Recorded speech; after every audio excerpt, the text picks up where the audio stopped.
Гледам резултатите от изборите и си мисля, че каналът ми вече не е актуален, затова ще се опитам да направя всичко, което мога.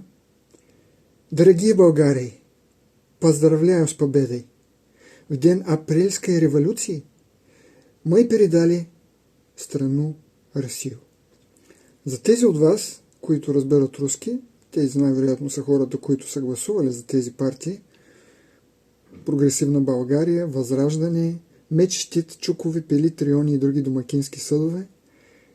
Поздравления за това, че предадахте държавата в руски ръце. Интересно е как преди 150 години е започнал процес, който е отнел живота на много български герои с цел България да бъде независима.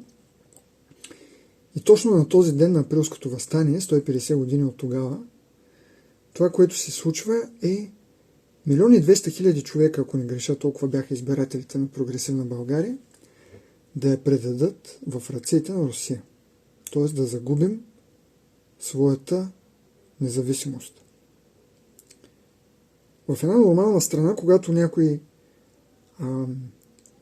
предаде властта на една държава в ръцете на друга, той се нарича национален предател, показват го по телевизията, след което го вкарват до живот в затвор, на някои места го разстрелват. Обаче тук как да разстреляш 1 200 000 човека, които са предали властта на друга държава? Всъщност за тях наказанието е много по-тежко. И то е да живеят в Руска република.